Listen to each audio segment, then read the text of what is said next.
Irmãos, muito boa noite, que a graça e a paz de Jesus alcancem seu lar, sua família, sua vida pessoalmente. Nós vamos dar início a mais uma celebração, onde nós vamos louvar o nome do Senhor, nós vamos ouvir sua palavra. E gostaríamos de convidar a todos que estão em suas casas para se unirem a nós nesse momento, para nós orarmos a Deus, pedindo a Ele que Ele venha receber nosso culto e também alimentar o nosso coração por intermédio de sua palavra. Você que pode, ore juntamente conosco. Senhor Deus e Pai, eu te louvo, eu te glorifico por essa oportunidade que o Senhor nos dá de estarmos na tua presença. Nós te agradecemos pelos irmãos que estão acompanhando essa transmissão ao vivo, os irmãos que vão acompanhar também a gravação no futuro. Nós pedimos a Ti, Senhor, que tudo quanto for feito aqui glorifique Teu nome e produza edificação espiritual em nossas vidas. Receba os louvores, as músicas que nós vamos cantar ao Teu nome e ajuda-nos, Senhor, a absorver a Tua palavra para a transformação das nossas vidas. Esteja com cada um de nós, essa é a nossa oração, em nome de Jesus. Amém. Vamos louvar o Senhor com alguns cânticos. Se você puder, junto aí com a sua família também, louve o Senhor conosco.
Muito boa noite a todos que estão nos assistindo. Que a graça e a paz do Senhor Jesus Cristo seja sobre todos. Que nessa próxima canção, que a gente possa estar com o coração aberto para o Senhor Jesus nesse momento. Que nós possamos fazer dessa próxima canção uma oração nossa ao Senhor. Dizendo ao Senhor que nós damos a Ele o nosso coração, que nós damos a Ele o nosso ser, que nós damos a Ele a nossa vida, a nossa existência. Que nós possamos nessa canção dizer com os nossos lábios: Senhor, tudo é do Senhor e tudo é para o Senhor. Que nós possamos fazer isso com o coração cheio de gratidão e alegria pelo Senhor. Te dou meu coração e tudo que há em mim. Entrego meu viver por amor a ti, meu rei. Meus sonhos rendo a ti e os meus direitos dou. Orgulho vou trocar pela vida do Senhor. E eu entrego tudo a ti, tudo a ti. E eu entrego tudo a ti, tudo a ti.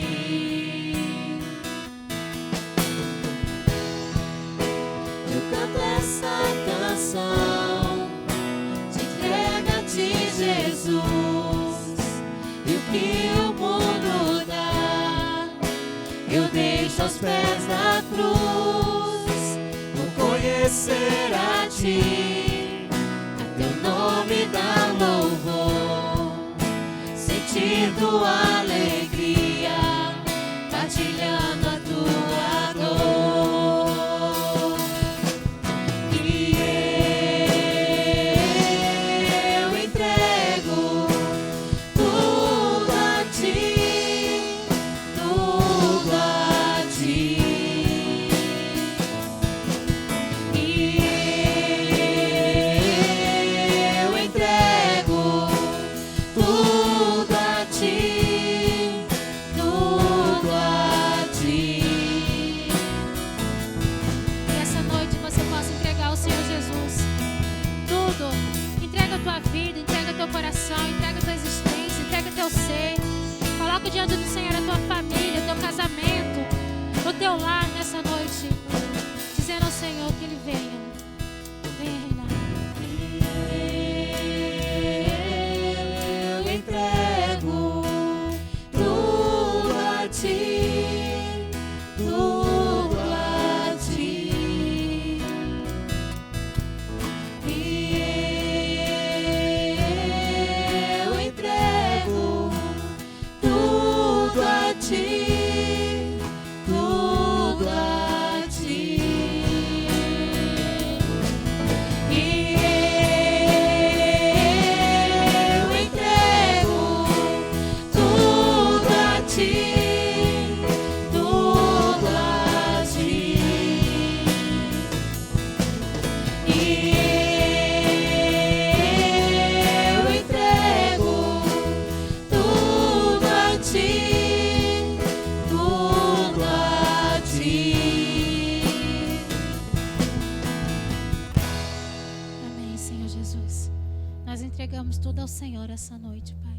Pois nós sabemos que nada somos, nada temos, que tudo vem do Senhor e tudo é para o Senhor. Pai, nós louvamos ao Teu santo nome nessa manhã. Nós dizemos o quanto nós somos gratos ao Senhor com as nossas vidas, com os nossos lábios. Nós queremos Te glorificar, nós queremos Te exaltar essa noite, Senhor Jesus.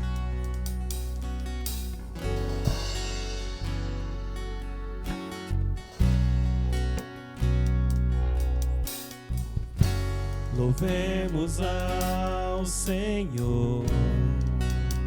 Louvemos ao Senhor. Louvemos ao Senhor.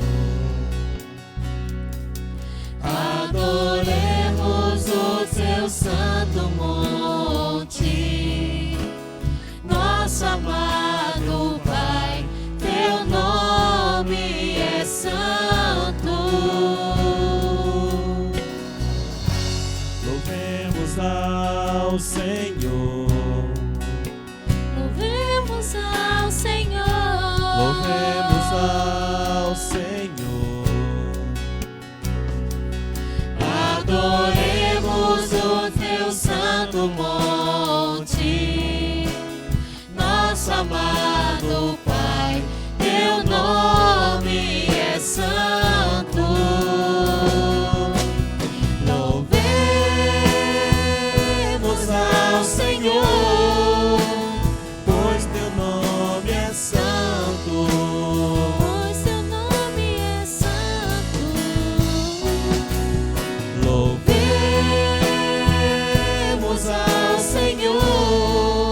pois morreu a nossa morte, pra vivermos sua vida, nos trouxe grande salvação. Cristo é a nossa vida, o motivo do louvor em nosso novo coração. Pois morreu a nossa morte, pra vivermos sua vida, nos trouxe grande salvação. Hosana, Hosana, Hosana ao nosso Rei. Hosana, Hosana, Hosana ao nosso Rei. Hosana, Hosana, nosso Rei. Louvemos ao Senhor. Glorifiquemos o teu santo e poderoso nome, Jesus. Pois Ele é santo, pois Ele é forte, pois Ele é majestoso, pois Ele é poderoso. Ó Senhor, gratos nós estamos por essa noite, Senhor. Que possamos estar aqui para louvar o Senhor, para glorificar o Senhor, para exaltar o Senhor. Que o Senhor possa receber esses louvores, Pai. Sabemos que é imperfeito, mas dediquemos ao Senhor com o coração, Pai. Que o Senhor possa essa noite vir manifestar a Tua glória, Senhor, sobre todas aquelas pessoas que estão ouvindo, sobre todas aquelas pessoas que vão ouvir a palavra. Que o Senhor venha abrir os nossos corações, a nossa mente, para que a Tua palavra penetre no mais profundo do nosso eu e que possamos sentir a Tua glória sobre as nossas vidas. Em nome de Jesus, nós agradecemos ao Senhor e pedindo que o Senhor manifeste a Tua glória no decorrer desse culto. Em nome de Jesus. Amém.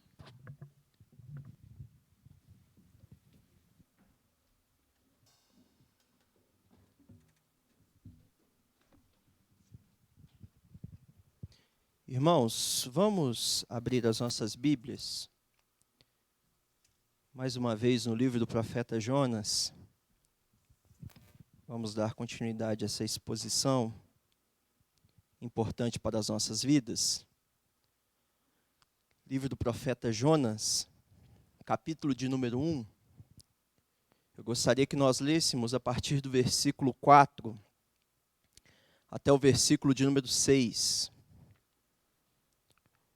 Jonas, capítulo 1, a partir do versículo 4 até o versículo 6. A palavra do Senhor diz-nos assim: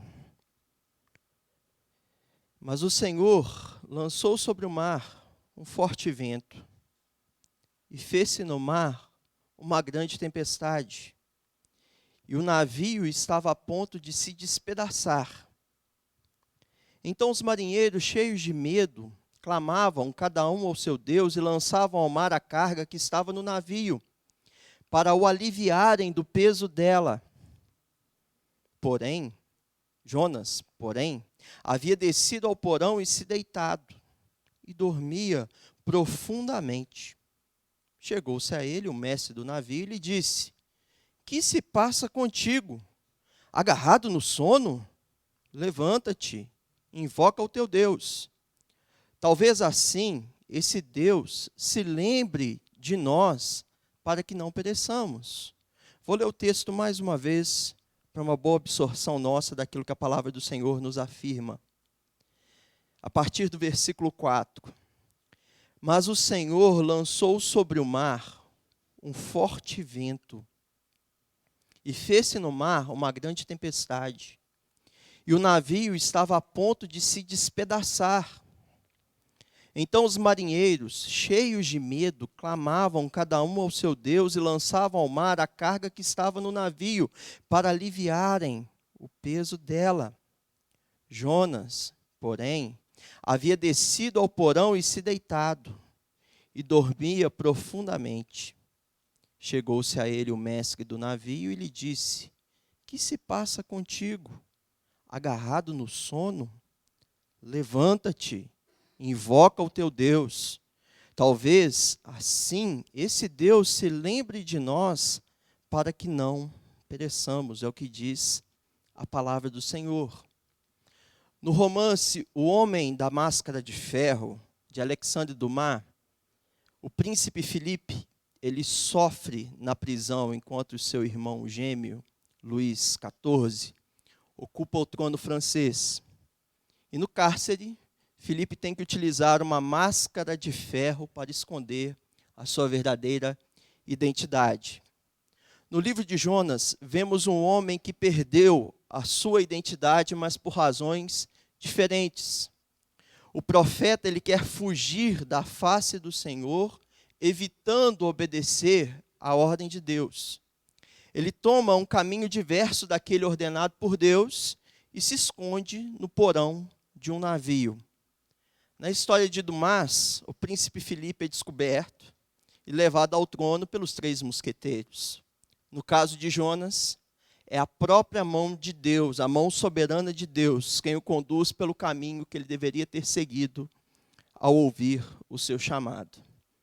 Em síntese, o que acontece nos primeiros versículos, e acredito que os irmãos devem se lembrar que há pouco tempo nós os mencionamos, é que Deus fala, o profeta ouve, mas a atitude de Jonas vai na contramão da ordem divina. Até o versículo 3, tudo vai bem para Jonas. Nos seus primeiros passos de rebeldia, parece que toda a história de Jonas vai ter um final conforme aquilo que o profeta está imaginando em seu coração. Mas a partir do versículo 4, a história começa a tomar um contorno diferente. O versículo 4 começa falando assim: mas o Senhor. Aqui está, irmãos, o segundo ato de Deus. No primeiro ato, Deus fala, o profeta desobedece. Em seguida, Deus age, então, objetivamente. Quando o profeta está dentro do seu casulo imaginário de segurança, Deus intervém. A autoria do evento climático, que nós nos deparamos aqui a partir do versículo 4, é evidente. Deus enviou ao mar um forte vento. Fez-se uma tempestade. E o navio onde Jonas estava parecia estar prestes a se partir. Deus se interpôs entre o profeta e a sua desobediência. A imagem de Deus lançando uma forte tempestade sobre o mar, ela é bastante vívida. Trata-se de um grande vento, grande assim como é grande a cidade de Nínive, que a gente vê nos primeiros versículos. A ideia presente aqui é, uma vez que Jonas se recusa a ir à grande cidade de Nínive, o Senhor envia então uma grande tempestade. E aqui começa o grande problema de Jonas. Porque ele procurou um problema. E diga-se de passagem, Jonas de fato o encontrou. O Deus que avalia os comportamentos dos homens, ele também governa sobre a natureza. Isso fica evidente no versículo 4. Deus julga o comportamento de Jonas e irá servir-se da própria natureza para cumprir o seu processo pedagógico em relação ao profeta. O fato é que Jonas se empenhou em uma frustrada tentativa de fugir de Deus, de fugir da jurisdição de Deus. Ele amordaçou a sua própria consciência, fechou seus ouvidos à voz do Senhor. Jonas tentou fugir de si mesmo, Jonas tentou fugir da sua missão, mas no fundo, no seu íntimo, ele sabia que ele não poderia fugir do Senhor. Mas o Senhor, versículo 4, muda tudo. Jonas em rota de fuga, e Deus se encontra com ele no meio do mar.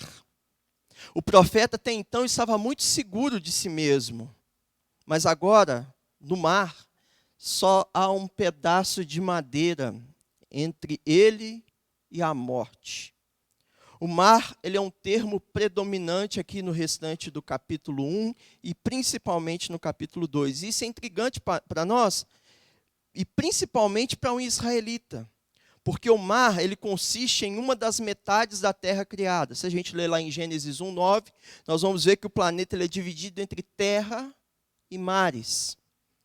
E o mar consiste na parte mais assustadora do planeta para um israelita. Mas o Senhor, Ele é Deus também sobre o mar. Os marinheiros que aqui aparecem nos versículos seguintes também são figuras importantes para a nossa compreensão do texto. Eles estão cheios de medo. O mau tempo não era uma novidade para esses marinheiros experientes. Mas o vento implacável, de alguma forma, fez com que aqueles homens percebessem que se tratava de um evento com características peculiares. Não era um vendaval qualquer. Os homens se enchem de medo e começam a clamar os seus deuses. Veja, marinheiros pagãos tornam-se mais sensíveis aos sinais de Deus do que Jonas. Eles têm discernimento de que aquela tempestade não é um fenômeno natural, que há uma causa espiritual por trás de todo aquele evento e que algo precisava ser feito para que aquela tempestade pudesse ser interrompida. Eles clamam aos seus deuses, ou seja, eles oram, eles lançam ao mar as cargas do navio para que a embarcação se tornasse mais leve. Esses marinheiros, eles nos lembram da tendência natural do homem procurar por Deus nos momentos extremos. E olha, é o que nós vivemos em nossos dias. Se você tiver uma curiosidade, procurar pelo assunto Deus no Google Trends, você vai perceber que a busca pelo assunto Deus aumentou 1050% nos últimos meses. Como Calvino afirma, é difícil uma religião surgir no mundo quando Deus deixa os homens em condições tranquilas. O medo nos compele, mesmo contra a nossa vontade, a virmos até Deus. Os marinheiros, eles clamavam, isto é, eles oravam, mas eles também agiram de forma correta, pensando do ponto de vista da física, da ciência. Uma embarcação mais leve estaria mais segura. Não foi uma atitude muito simples para esses homens, afinal, lançar ao mar as suas cargas significaria abrir mão das suas posses e também dos seus lucros. No entanto, a atitude dos marinheiros revela para a gente também a superficialidade com que as pessoas costumam tratar os seus problemas. A raiz do problema relacionado à tempestade não era o peso da carga, não era nem mesmo a violência da tempestade. O problema do navio a caminho de Tarsis era o homem desobediente escondido no fundo do navio, escondido em seu porão. O profeta Fujão, ele dorme profundamente. O capitão do navio, possivelmente fazendo uma inspeção cuidadosa, ele encontra Jonas. A versão grega do Antigo Testamento fala que Jonas roncava profundamente. O mesmo Jonas que desceu até o porto de Jope, desceu ao navio e dentro desse, desceu agora ao seu porão. Quando a tempestade rompe, o profeta está alheio a tudo que acontece ao seu redor, a tempestade e a atividade frenética dos marinheiros. Quem lê entenda, o capitão do navio, que nem mesmo tem temor a Deus, ao Deus de Israel, o Deus que o profeta teme, suplica, ora e diz ao profeta, clama a Deus, ora ao seu Deus, estamos prestes a perecer. Quem sabe o seu Deus não pode nos ajudar. O capitão do navio, ele merece, pelo menos em um sentido, ser elogiado por causa da sua repreensão justa e necessária. O conselho é pertinente. Olha, você não está preocupado com tudo que está acontecendo ao seu redor? A situação que a gente está vivendo, ela exige oração. Porque o perigo, ele é iminente. Lembre-se que Jonas rejeitou o chamado de Deus porque ele não queria compartilhar a palavra de Deus com os gentios. Então ele fugiu em um barco onde estavam homens gentios. E esses homens gentios lhe falariam sobre Deus. Jonas tentou escapar da realidade através do sono. Certamente ele estava esgotado por causa de sentimentos como raiva, culpa, ansiedade e tristeza. Enquanto Jonas está absorvido pelos seus dilemas pessoais, relutando em ouvir, em obedecer o chamado de Deus, e por isso Jonas não está orando, Os marinheiros gentios, os marinheiros que não temiam a Deus, estão em alerta, pensando no bem de todos aqueles que estão no barco. Os marinheiros são espertos o suficiente para concluir que a tempestade é de origem sobrenatural e estão dispostos a invocar, inclusive o Deus de Jonas. E, na verdade, estes marinheiros, eles estão mais prontos para orar do que o próprio profeta. Em linhas gerais, esses 3 versículos, eles carregam para a gente pensamentos presentes em toda a Escritura. Em primeiro lugar, fica evidente aqui para nós, meus irmãos, a doutrina da providência. O fato é que Deus ele intervém no mundo. Fica claro para nós essa realidade ao lermos o livro de Jonas. Por quantas vezes o Senhor intervém realizando milagres? Especialmente aqui nesse texto em apreço, o versículo 4 mostra para a gente essa ação divina. O fato é que o Senhor lança sobre o mar um forte vento e faz-se no mar uma grande tempestade e o navio estava a ponto de se despedaçar. Deus trabalha. Quando nós cristãos reformados pensamos nos atos de Deus na história, geralmente nós pensamos em termos soteriológicos. Eu vou explicar o que é isso. Nós nos lembramos dos atos de Deus, tendo em vista a salvação do seu povo. Estes atos são importantes, isso é verdade. Mas a doutrina da providência fala para nós além desse aspecto. Muita gente concorda que Deus está no controle da natureza, mas faz questão de enfatizar que ele não determina desastres naturais, mas apenas permite que eles aconteçam. Essa distinção entre determinar e permitir, ela é útil. Contudo, é importante a gente lembrar que o que Deus permite, se ele permite acontecimentos como desastres naturais, ele poderia escolher também não os permitir. E no frigir dos ovos, entre escolher, entre determinar e permitir, ambos consistem em atos de Deus. O versículo 4 mostra para nós a pessoa de Deus como agente direto sobre um evento climático sobrenatural. E como a nossa compreensão sobre quem Deus é e sobre o que Deus faz deve derivar daquilo que a Bíblia ensina, fica claro o fato de que Deus provoca desastres naturais. Ele é Senhor sobre todos os eventos, inclusive os eventos considerados por nós como desastres, como acidentais. Afinal, foi Deus quem enviou o dilúvio sobre a terra? Afinal, foi Ele quem enviou as pragas sobre o Egito? Afinal, foi Ele quem enviou um terremoto que abriu a terra e fez a terra engolir os filhos de Corá quando seu pai se rebelou contra a autoridade de Moisés?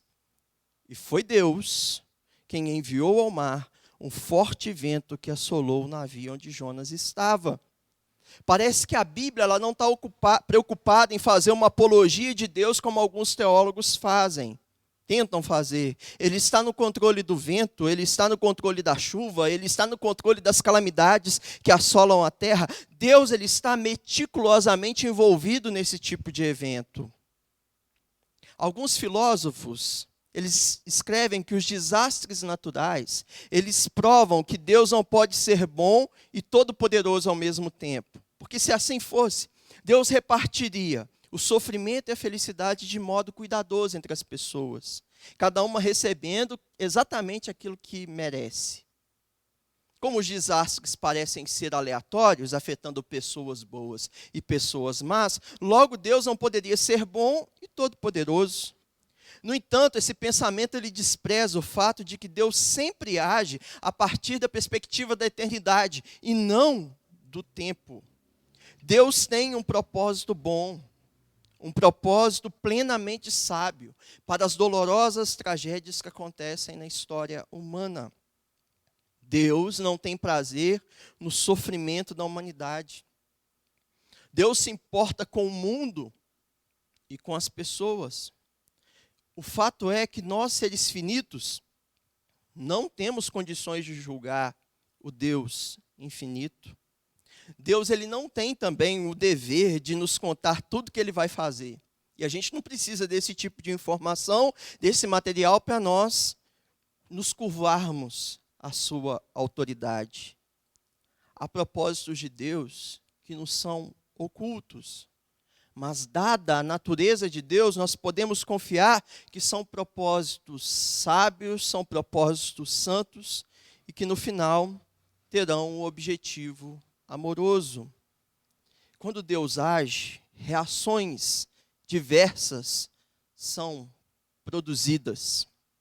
Os atos de Deus e as reações humanas são perceptíveis aqui nesse trecho de Jonas. A tormenta provoca os marinheiros a uma postura de devoção e reverência. A devoção dos marinheiros pagãos mostra que Deus trabalha em meio às tragédias. Os corações dos homens, eles estão cientes da existência de Deus. Deus colocou dentro do coração humano esse senso de que Deus existe. A universalidade da oração, que é o que a gente vê aqui nesses versículos, no meio das tempestades, mostra que o homem no seu íntimo, ele sabe que ele precisa da ajuda do alto, que o homem não é autossuficiente e que Deus está disposto a ajudá-lo de alguma forma. Aqui a gente tem uma cartilha também da religião natural, tendo uma amostra dela na crença dos marinheiros. Um ponto aqui evidente é aquele que Paulo menciona em Romanos 1. Os homens sabem que Deus existe, porque Deus se lhes manifestou. Contudo, os marinheiros clamam cada um ao seu Deus, ou seja, a idolatria está presente na cosmovisão destes homens. O mestre do navio também tem esse entendimento, pois quando ele aborda Jonas, ele fala assim: quem sabe se você clamar um Deus diferente do nosso, o nosso problema não será resolvido. Há uma triste realidade quanto à abordagem da oração desses marinheiros. Os marinheiros, olha, eles não sabem a que orar. Assim como o homem natural, ele não sabe, sequer tem certeza de que as suas preces elas serão ouvidas. Não é assim que os marinheiros reagem? Vamos orar, vamos clamar e quem sabe algum Deus vai nos ouvir. O Evangelho resolve esse problema da humanidade, porque ele mostra para a gente a quem nós devemos orar e em quais termos essa oração será atendida, será respondida. Deus nos deu uma revelação clara, objetiva, verbal, registrada nas Escrituras, que é superior àquela revelação natural, cujo objetivo é demonstrar a existência de Deus. Nessa revelação especial, que é a Bíblia, nós podemos saber como devemos orar. Devemos orar a Deus em nome de Jesus Cristo. Em qual base o Senhor nos ouvirá? A incerteza que os marinheiros tinham, ela não faz parte da nossa realidade, uma vez que as Escrituras dizem em 1 João, no capítulo 5, versículos 14 e 15, que a confiança que nós temos em nos aproximarmos de Deus é de que se a gente pedir alguma coisa de acordo com a sua vontade, Ele nos ouve. E se sabemos que Ele nos ouve em tudo o que pedimos, sabemos que temos o que dele pedimos. A postura de Jonas também transmite para nós um ensino muito útil. O seu sono mostra para a gente qual é o seu estado espiritual. Deus já havia lhe falado, levanta. Ele se levantou, mas para desobedecer a Deus. E agora no fundo, no porão do navio, no fundo do navio, agora é o capitão que traz a ele a mesma exortação. Ei, levanta. Deus não abençoa a desobediência. Desobediência traz prejuízo material, traz prejuízo social nos relacionamentos e traz principalmente prejuízo espiritual. O pecado ele é estupificante, ou seja, ele nos torna estúpidos diante da realidade. E veja, essa atitude de Jonas não é estúpida. Tamanha estupidez é percebida mesmo por aqueles que não conhecem a Deus. Note, o capitão do navio ele está corrigindo, repreendendo Jonas, um profeta de Deus, por conta da sua indolência, do seu sono. O pecado ele é uma mentira, uma fraude, que causa sofrimento para o indivíduo e as pessoas que estão ao seu redor. Deus ele está tratando o pecado pessoal de Jonas em forma de disciplina. Afinal, Deus repreende e castiga a todos quanto Ele ama. Como o escritor de Hebreus afirma, o Senhor corrige a quem Ele ama e açoita a todo filho a quem recebe. Jonas fornece para nós uma imagem do relacionamento entre a igreja e o mundo. Quando a igreja ela está acordada, quando a igreja ela está ativa, exercendo as suas obrigações para com o mundo, as coisas vão bem. Há grandes avanços na qualidade de vida das pessoas. E a história testemunha isso, por meio da ciência, por meio da medicina, por meio da literatura, da ciência política. Grandes avanços no decorrer da história aconteceram quando a igreja assumiu o seu papel como sal da terra e luz do mundo. Mas enquanto a igreja dorme, abandonando a sua lealdade a Cristo, a sociedade sofre. Um exemplo é a Alemanha nos séculos 19 e 20.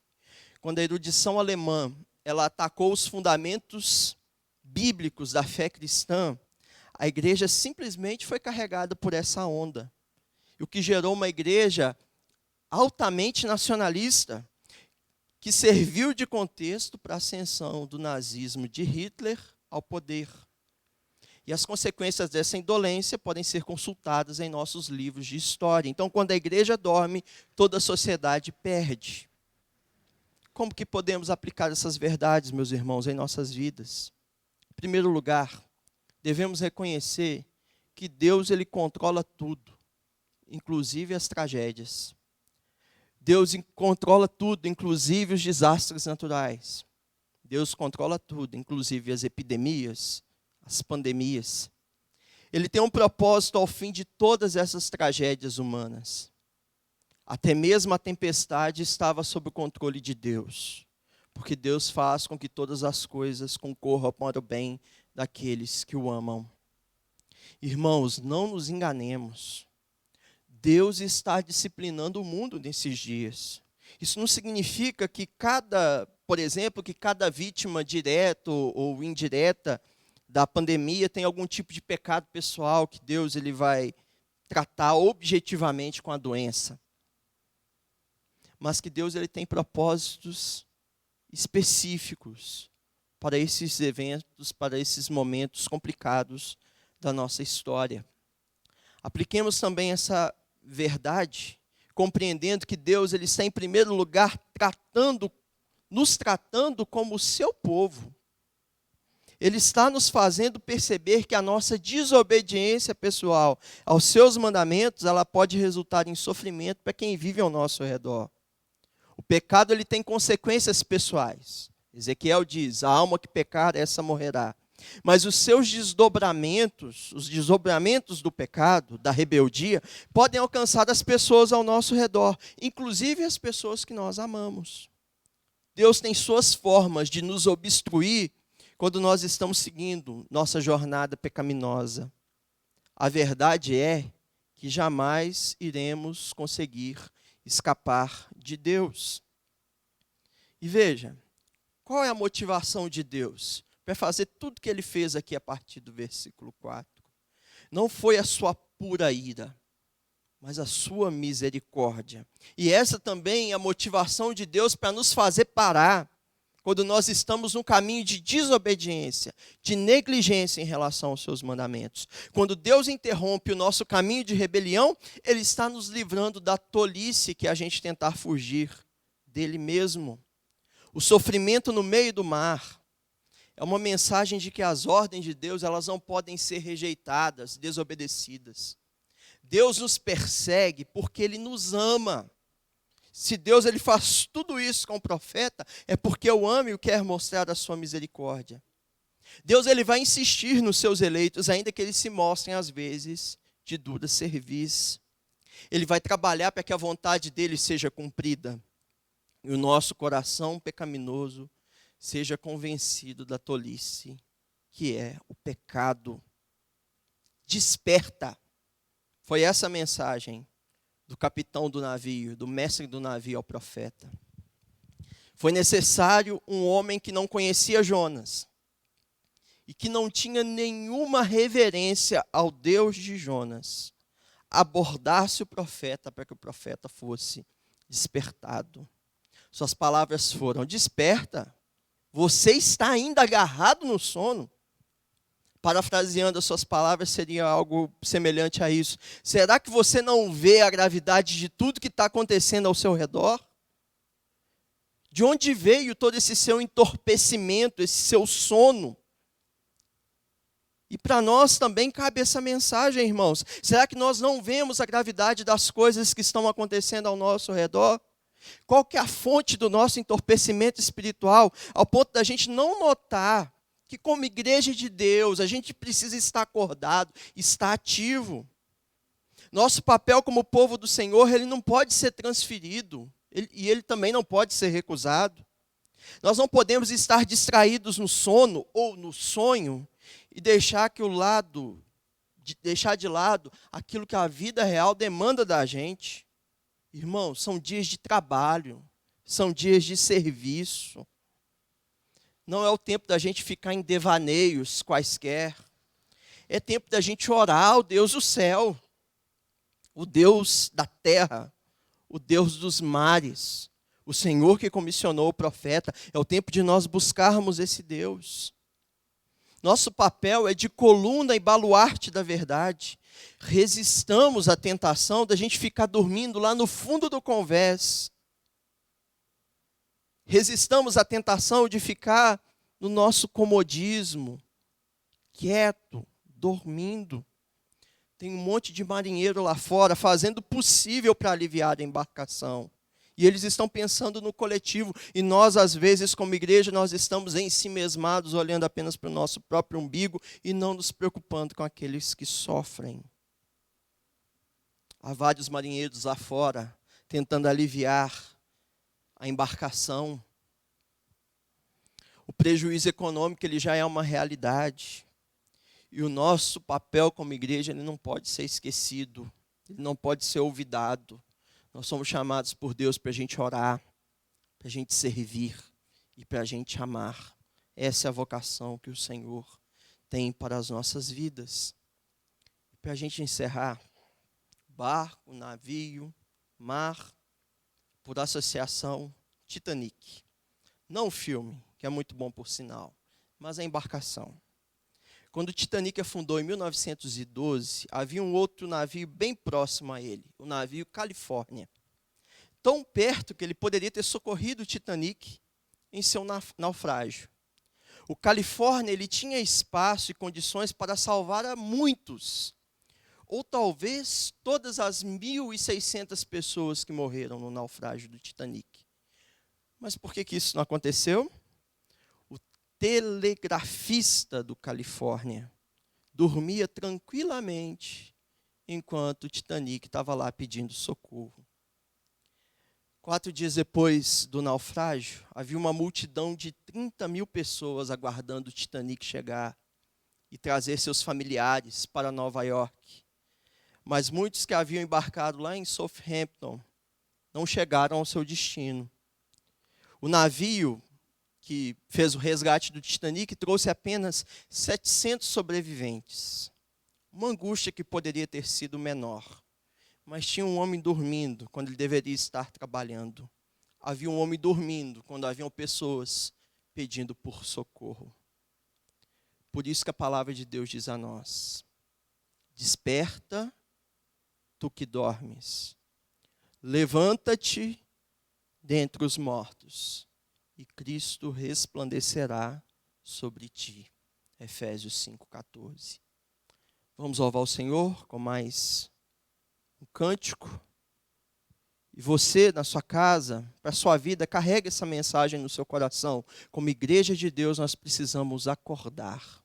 Nós precisamos despertar, porque a mensagem que carregamos, ela é urgente, ela é intransferível e ela tem relevância e aplicação para os nossos dias. Louvemos ao Senhor.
pois leva a vida do próprio Deus. Esse rio está nesse lugar.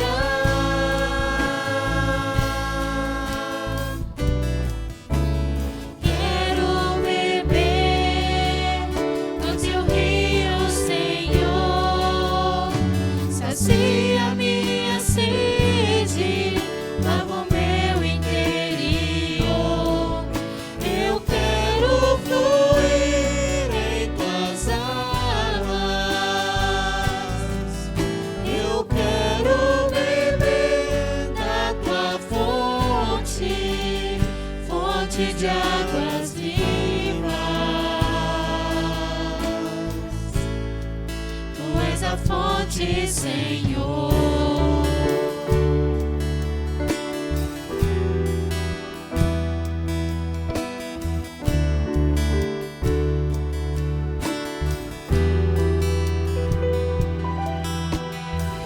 Existe um rio, Senhor,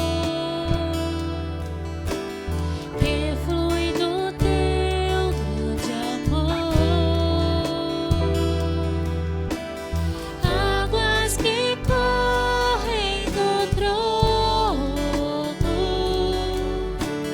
águas que curam, que limpam.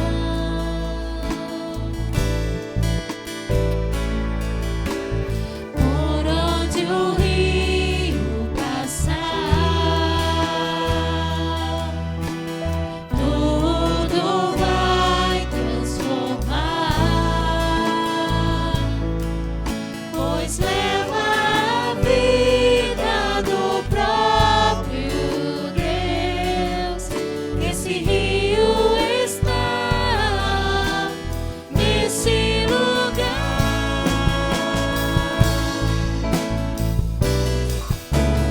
Quero beber do teu rio, Senhor. Sacia minha sede, lava o meu interior. Eu quero fluir em tuas águas. Eu quero beber da tua fonte, fonte de águas vivas. Tu és a fonte, Senhor. Quero beber do teu rio, Senhor. Sacia minha sede, lava o meu interior. Eu quero fluir em tuas águas. Eu quero beber da tua fonte, fonte de águas vivas. Tu és a fonte, Senhor. Tu és o rio, Senhor.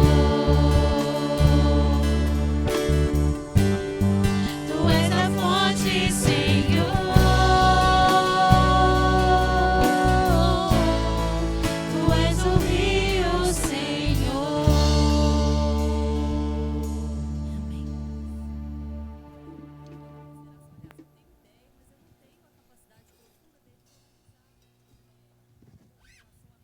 Irmãos, nós já vamos encerrar por aqui, né, a nossa transmissão, a nossa celebração.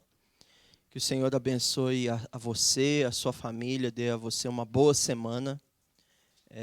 Continue acompanhando as transmissões que têm sido feitas pelos canais da igreja, Instagram, Facebook, YouTube. No decorrer da semana nós vamos nos comunicando aí também através do WhatsApp. Na quarta-feira a gente vai ter o estudo bíblico aí no Credo Apostólico. Nós estamos tendo atividades específicas para as crianças. A nossa irmã Dalgise está trazendo um devocional para os nossos adolescentes. Então não é por causa da distância que você deve ficar disperso. Você deve se aproximar, se comunicar. E se porventura você nunca fez uma visita aqui à nossa igreja, ainda não conhece o nosso trabalho, mande uma mensagem, caso seja o seu desejo, né, de aprender mais da palavra de Deus, mande uma mensagem nas nossas redes sociais, um comentário no Instagram, um direct no Instagram, que nós vamos te responder com o maior carinho, porque a igreja está aqui para poder servir aos irmãos e servir a toda a sociedade. Então, para encerrarmos, vamos orar a Deus e que Ele nos dê uma semana abençoada na presença dEle.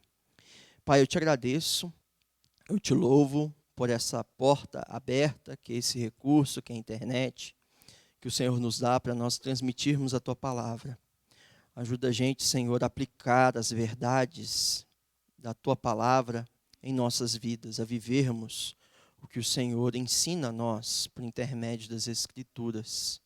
Guarda a vida de cada um dos irmãos, dando saúde, dando condições financeiras, abrindo portas, para que nesses momentos de pandemia nós possamos ser também bênção do Senhor para as nossas famílias, para a nossa igreja e para as pessoas que estão ao nosso redor. Ensina-nos a orar, a amar e a servir. É o que nós oramos na Tua presença e te agradecemos em nome de Jesus. Amém. Deus abençoe os irmãos e saudade de todo mundo aí. Até breve.